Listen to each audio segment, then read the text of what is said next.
আসসালামু আলাইকুম গাইস। আজ আমরা গোপালগঞ্জ মেরি গোপীনাথপুর হাসপাতালে এখন দাঁড়িয়ে আছি। মূলত ভিডিও ওইভাবে করার কিছু নাই, তবে আজ আমরা ভিডিও নিয়ে আসছি যে এইখানে দীর্ঘদিন যাবৎ এই হাসপাতালটা বন্ধ হয়ে রয়েছে। আগে চালু ছিল, আমরা খুব ভালো চিকিৎসা পাইছি, তবে এখন হাসপাতালটা বন্ধ হয়ে রয়েছে। আমাদের সরকারের কাছে আবেদন যে এই হাসপাতালটা পুনরায় আবার এই আগের মতো চিকিৎসা পায়, এই জন্য বিশেষ করে আবেদন। আর এই ভিডিওটা সবার কাছে কমসে কম একজনের কাছে শেয়ার করে দেবেন। কি বলো? হ্যাঁ মিরাজ ভাই, তুমি কিছু একটা বলো। হ্যাঁ আমি বলতে চাচ্ছি যে এটা আগে অনেক সুন্দর হসপিটাল ছিল, এখন হয়তো বা যে কোনো কারণে বন্ধ হয়ে আছে। আর আমাদের এখানে 6টা-7টা ইউনিয়ন আছে, যেমন Gopinathpur union, Jalalabad union, Suktal union, তারপরে আছে এরকম আরও ইউনিয়ন আছে।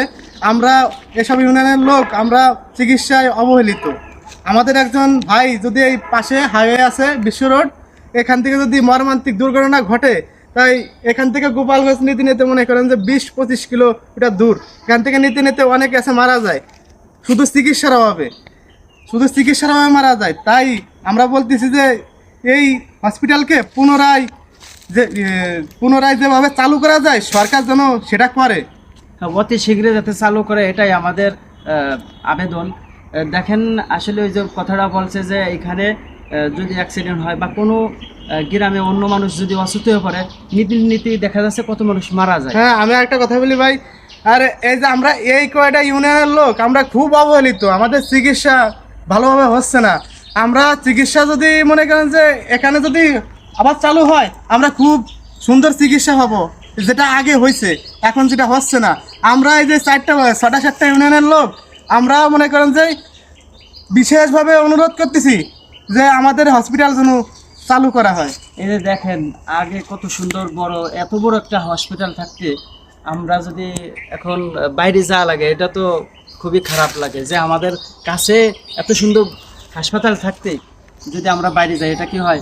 এই যে দেখেন বর্তমান কি অবস্থা হাসপাতালের অবস্থা তো দেখা যাচ্ছে এখানে ভূতে বসত করে। আর এখানে আসছি গন্ধতে টিকাই যাচ্ছে না, কি পরিস্থিতি। তাই সরকারের কাছে আবেদন, সরকার অতি তাড়াতাড়ি যেন এই হাসপাতালটা মেরামত করে দেয় এই বলে। আর বিশেষ করে এই যে ভিডিওটা যার কাছে যার সামনেই বাঁধবে, এটা আমাদের আবদার যে কমসে কম একজনের কাছে শেয়ার করে দেবেন প্লিজ।